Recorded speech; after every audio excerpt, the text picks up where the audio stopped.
सोमनाथ ज्योतिर्लिंग की कहानी।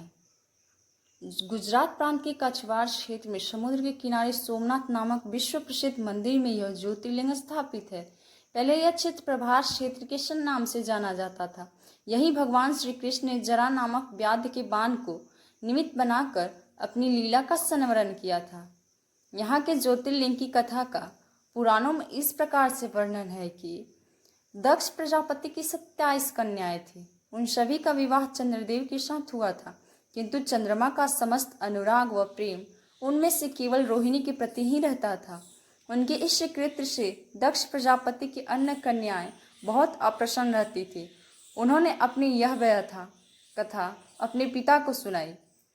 दक्ष प्रजापति ने इसके लिए चंद्रदेव को अनेक प्रकार से समझाया, किंतु रोहिणी की वशीभूत उनके हृदय पर कोई प्रभाव नहीं पड़ा।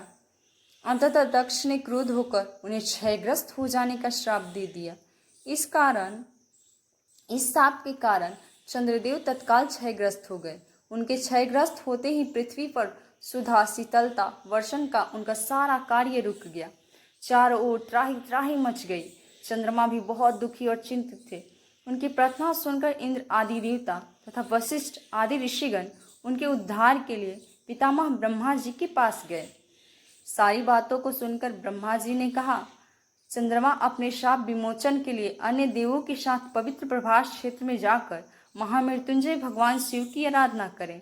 उनकी कृपा से अवश्य इनका शाप नष्ट हो जाएगा और ये रोग मुक्त हो जाएंगे। उनकी कथा के अनुसार चंद्रदेव ने महामृत्युंजय भगवान की आराधना का सारा कार्य पूरा किया। उन्होंने घोर तपस्या करते हुए 10 करोड़ बार महामृत्युंजय का जप किया। इससे प्रसन्न होकर महामृत्युंजय भगवान शिव ने उन्हें अमृतत्व का वरदान प्राप्त किया। उन्होंने कहा, चंद्रदेव तुम शोक न करो, मेरे वर्ष से तुम्हारा शाप विमोचन होगा ही, साथ ही प्रजापति दक्ष के वचनों की रक्षा भी हो जाएगी। कृष्ण पक्ष में प्रतिदिन तुम्हारी एक एक कला छीन होगी, किंतु पुनः शुक्ल पक्ष में उसी क्रम से तुम्हारी एक एक कला बढ़ जाया करेगी। इस प्रकार प्रत्येक पूर्णिमा को तुम्हें पूर्ण चंद्रत्व का प्राप्त होगा।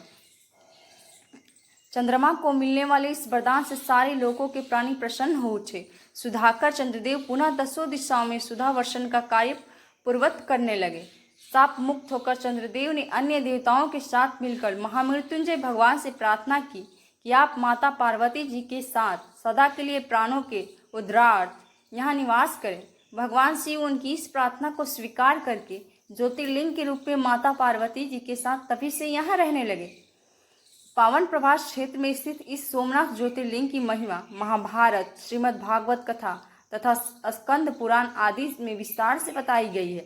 चंद्रमा का एक नाम सोम भी है। उन्होंने भगवान शिव को ही अपना नाथ स्वामी मानकर यहाँ तपस्या की थी, अतः इस ज्योतिर्लिंग को सोमनाथ कहा जाता है। इसके दर्शन, पूजन, आराधना से भक्तों के जन्म जन्मांतर के सारे पाप और दुष्कृत्य विनिष्ट हो जाते हैं। वे भगवान शिव और माता पार्वती की अक्षय कृपा का पात्र बन जाते हैं।